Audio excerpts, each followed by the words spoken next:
ଖାତାକୁ ଆସିନି କି ସାହାରା ଟଙ୍କା? ସରକାରଙ୍କ ବଡ଼ ଅପଡେଟ୍ କେମିତି ସହଜରେ ମିଳିବ ସାହାରା ଟଙ୍କା ଏହି ଭିଡ଼ିଓରେ ଆମେ ଜାଣିବା। ଯାହାକି ସରକାରଙ୍କର ନୂଆ ଅପଡେଟ୍ ଆସିଯାଇଛି।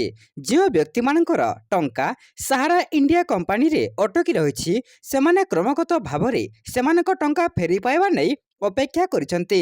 କିଛି ବର୍ଷ ପରେ କମ୍ପାନୀ ହଠାତ୍ ଦେବାଳିଆ ପରିସ୍ଥିତିକୁ ଆସିଥିଲା ଓ ଏହି କମ୍ପାନୀରେ ଲକ୍ଷ ଲକ୍ଷ ନିବେଶକଙ୍କ ଟଙ୍କା ବୁଡ଼ି ଯାଇଥିଲା। ତେବେ ସାହାରା ଭାରତର ନିବେଶକମାନଙ୍କ ପାଇଁ ଏକ ଆଶାର କିରଣ ସୃଷ୍ଟି ହୋଇଥିଲା ଯେତେବେଳେ କେନ୍ଦ୍ର ସରକାର ସାହାରା ଗ୍ରୁପ ସହିତ ନିବେଶକମାନଙ୍କୁ ଟଙ୍କା ଦେବା ବିଷୟରେ କହିଥିଲେ।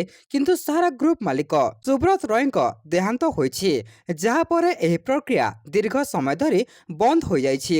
କେନ୍ଦ୍ର ସରକାରଙ୍କ ଉଦ୍ୟମରେ ସାହାରା ଇଣ୍ଡିଆ ରିଫଣ୍ଡ ପୋର୍ଟାଲ ଲଞ୍ଚ କରାଯାଇଥିଲା, ଯାହା ମାଧ୍ୟମରେ ନିବେଶକମାନେ ଟଙ୍କା ଫେରସ୍ତ କରାଯାଉଛି। ପ୍ରାୟ 90% ଲୋକ ସେମାନଙ୍କ ଟଙ୍କା ଫେରସ୍ତ ପାଇଁ ଅନଲାଇନରେ ଆବେଦନ କରିଛନ୍ତି। କିନ୍ତୁ ସବୁଠାରୁ ଆଶ୍ଚର୍ଯ୍ୟଜନକ କଥା ହେଉଛି ଏହି ଲୋକଙ୍କ ମଧ୍ୟରୁ 80% ଲୋକ ଭୁଲ ଫର୍ମ ପୂରଣ କରିଛନ୍ତି। ଅନେକ ନିବେଶକ ଅଛନ୍ତି ଯେଉଁମାନେ ସେମାନଙ୍କର ଡକୁମେଣ୍ଟ ଭୁଲ ଭାବରେ ଦାଖଲ କରିଛନ୍ତି। ଏଥିପାଇଁ ସେମାନେ ସରକାର ଦେଇଥିବା ପ୍ରଥମ କିସ୍ତି ପାଇବାରେ ସକ୍ଷମ ହୋଇନାହାନ୍ତି।